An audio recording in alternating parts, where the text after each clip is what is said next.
विसा उपरांत तुमकां परतून एकदा येवकार। सोमारा कुडचड्यार आम आदमी पक्षाची बसका जाली। 2017च्या वेंचणुकेत गोंयकारांनी भ्रष्टाचार मुक्त आणि भरवशाचे सरकार सत्तेर हाडचे म्हण आव्हान दिल्लीचे मुखेलमंत्री अरविंद केजरीवालान गोंयकारांक केला। भाजपा सरकारान गोंयान यू टर्न मारून जी कामां अर्दवट दवरल्यात ती पुराय करतले म्हण तांणी मुखार म्हळां। आरडीएस गोवा खातीर कुडचडेच्यान सोमेश देसाय।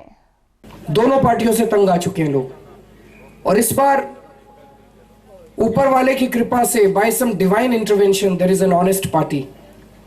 एक नई पार्टी बनी है देश के अंदर, आम आदमी पार्टी। इस बार हमारे पास एक ऑप्शन है, एक विकल्प है, एक ऑल्टरनेटिव है। 2 साल से दिल्ली के अंदर आम आदमी पार्टी की सरकार चल रही है। एक बात तो सब लोग मानते हैं, पूरे देश के अंदर हमारे कट्टर विरोधी भी, even our die hard opponents in private, they admit कि आम आदमी पार्टी वाले ईमानदार लोग हैं, कट्टर ईमानदार हैं। दुनिया की कोई ताकत इनको खरीद नहीं सकती है। और दूसरी बात सब लोग मानते हैं, जो ये कहते हैं वो ये करते हैं, अपनी जुबान के पक्के हैं, यू टर्न नहीं करते, झूठ नहीं बोलते, अनलाइक अदर पार्टीज। ये 2 बातें सब लोग मानते हैं।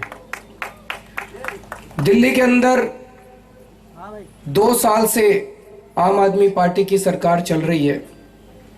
2 साल में इतने काम किए, पूरे देश में नहीं पूरी दुनिया के अंदर आम आदमी पार्टी के कामों की चर्चा हो रही है चारों तरफ। मैं आपको 2-4 एग्जाम्पल्स दूंगा। मैं चैलेंज कर सकता हूं कि 2 साल में हमने इतने काम किए हैं कि गोवा के पार्सेकर साहब 5 साल में नहीं बता सकते कि उन्होंने क्या काम किए 5 साल में गोवा में। दिल्ली में जब मैं मुख्यमंत्री बना, पूरे देश में सबसे महंगी बिजली दिल्ली के अंदर थी, सबसे महंगी बिजली। आज मुझे कहते हुए बड़ी खुशी है कि सबसे सस्ती बिजली पूरे देश में दिल्ली के अंदर है। ही वेळ आज कित्याक आयली? ही चळवळ आज लोकां भितर कित्याक म्हणून निर्माण जाली? कितें गरज आसली? पयले सुवातेर आम आदमी पार्टीक गोंयांत प्रवेश दिवपाचो।